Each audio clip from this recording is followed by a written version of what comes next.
शाम को कोई निकलता नहीं था। और आज ठीक है, घटना घट रही है, दुखद है, लेकिन घटना घट रही है तो उतना ही तेजी से गिरफ्तारी भी हो रही है। जिस भाषा में अपराधी मान रहे हैं उस भाषा में अपराधी को मनाया जा रहा है। बीमारी है, हरा गमछा लहराए ना। अभी बोल रहे थे हरा गमछा देख करके, हरा गमछा लहराएंगे ना तो आम जनता जो है, शांति प्रिय जनता है, वो गमछा देख के डर जाती है।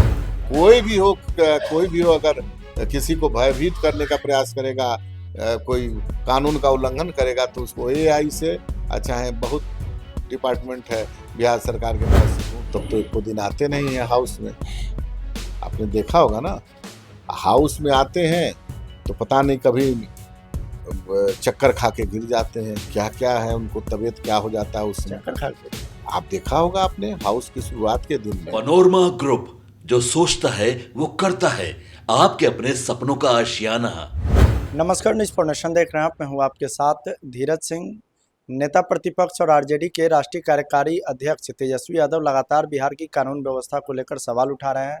हमारे साथ है लोजपा रामविलास के बिहार प्रदेश अध्यक्ष और विधायक राजू तिवारी जी।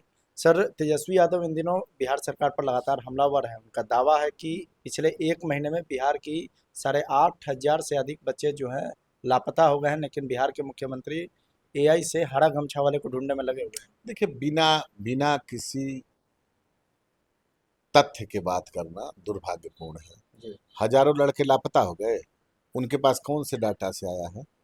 देखिए, कानून घटनाएं घटती हैं तो दुर्भाग्यपूर्ण है, लेकिन अगर घटना घट रही है, आज एक समय जो लोग प्रश्न उठा रहे हैं, उनके समय क्या होता था?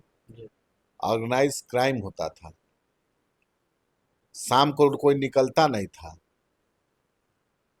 और आज ठीक है, घटना घट रही है, दुखद है, लेकिन घटना घट रही है तो उतना ही तेजी से गिरफ्तारी भी हो रही है। जिस भाषा में अपराधी मान रहे हैं उस भाषा में अपराधी को मनाया जा रहा है, तो ये नहीं दिखता है। अब वो लोग लगे कानून की बात करने। मान लीजिए क्राइम कोई भी जाति का करेगा तो क्रिमिनल की जाति थोड़ी ना होता है। अब उन लोगों को मान लीजिए कई हर जाति ने जो क्राइम किया है उसको उसी की भाषा में पुलिस ने गोली का जवाब गोली से दिया है। तो अब उन लोगों को तो बीमारी है जात पात की, लेकिन तेजस्वी यादव नहीं, जात पात की, हरा गमछा की बीमारी है, हरा गमछा लहराए ना। अभी बोल रहे थे हरा गमछा देख करके, हरा गमछा लहराएंगे ना तो आम जनता जो है, शांति प्रिय जनता है, वो गमछा देख के डर जाती है। हरा गमछा से डर का माहौल जी, नहीं, वो डर जाती है। उनकी संस्कृति जो वो लोग काम किया है 15 साल, वो समय आने को लेकर के बिहार की जनता डर जाती है। तो मुख्यमंत्री कह भी रहे हैं कि एआई से हरे गमछे वाला को ढूंढेंगे तो वो तुरंत मिल जाएगा। हरा गमछा लहरा के गुंडागर्दी करिएगा, भयभीत करिएगा तो खोजाई नहीं होगा, एकदम खोजाई होगा।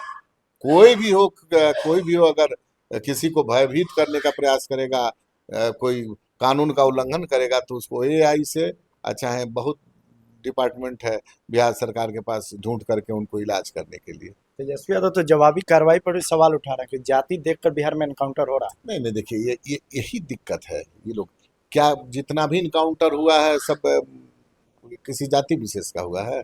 सब जाति का हुआ। भूमिहार का नहीं हुआ है, ब्राह्मण का नहीं हुआ है, राजपूत का नहीं हुआ है, पिछड़ा में और जातियों का नहीं हुआ है। इन लोगों को जाति की बीमारी है। ये लोग कभी जाति से ऊपर उठ ही नहीं सकते हैं, सोच ही नहीं सकते हैं। हमारे नेता चिराग पासवान जी महिला युवा की बात करते हैं, मुआई। ये लोग किसकी बात करते हैं? छुपा है। ये लोग जाति व्यवस्था में है। इन ये लोग की संस्कृति, लाठी घुमावन, तेल पिलावन, सब संस्कृति से आज भी ये लोग थोड़े न ऊपर उठ सकते हैं। तो ये लोग बोलने दीजिए, इन लोग के बोलने पर जनता आनंद लेती है। और इनके बात का जवाब नहीं देना, तथ्य विहीन, जिसका कोई वजूद न हो, बात करते हैं, तो उस पर समय व्यर्थ करने की आवश्यकता नहीं है। हम लोग अपना काम करते हैं, सबका साथ, सबका विकास, सबका विश्वास। प्रधानमंत्री मोदी जी के नेतृत्व में, सम्राट जी के नेतृत्व में बिहार आगे बढ़ेगा, गरीब दुखिया के साथ एकदम न्याय होगा। लेकिन तेजस्वी यादव ये भी कह रहे हैं कि पिछले 6 महीने में 2 बार बिहार के मुख्यमंत्री बदले जा चुके हैं, लेकिन बिहार के युवाओं की स्थिति वही है, लाठीचार्ज हो रहा है पुराने की तरह। अब उनके समय में क्या होता था?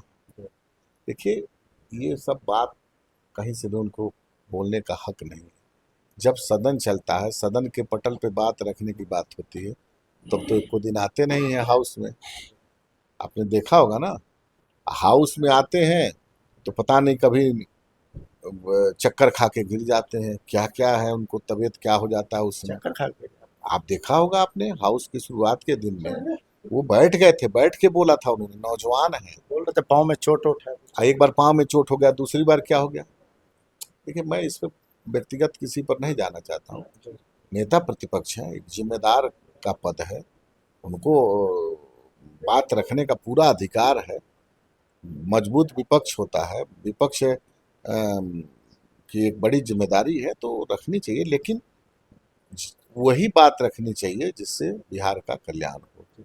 आखिर में एक सवाल है कि आगामी दिनों में 9 सीटों पर एमएलसी का चुनाव होना है। लोक जनशक्ति पार्टी रामविलास भी दावेदारी कर रही है इस बार। नहीं, देखिए, लोक जनशक्ति पार्टी रामविलास एनडीए का एक अभिन्न अंग है। हमारे नेता आदरणीय चिराग पासवान जी इस सब के लिए अधिकृत हैं। शीर्ष नेता बैठ के बात करेंगे, किसके खाते में कितनी सीटें जाएंगी वो निर्णय लेंगे। कौन प्रत्याशी होगा हमारे दल से, कौन प्रत्याशी होगा भारतीय जनता पार्टी से, जनता यूनाइटेड से और पार्टियों से, इसका हमारी पार्लियामेंट्री बोर्ड है, केंद्रीय पार्लियामेंट्री बोर्ड है, जिसका एक संवैधानिक रूप से जो हम लोग की पार्टी का प्रक्रिया है उसको हम लोग पूरा करेंगे। मतलब सब कुछ बेहतर है, कोई दिक्कत नहीं है। कहीं कुछ दिख रहा है क्या आपको दिक्कत? कहीं कोई दिक्कत नहीं है, सब कुछ ऑल इज वेल। बहुत बहुत धन्यवाद। ये लोक जनशक्ति पार्टी रामविलास के बिहार प्रदेश अध्यक्ष और विधायक राजू तिवारी जी। दिल्ली से न्यूज़ फॉर नेशन के लिए मैं धीरज सिंह।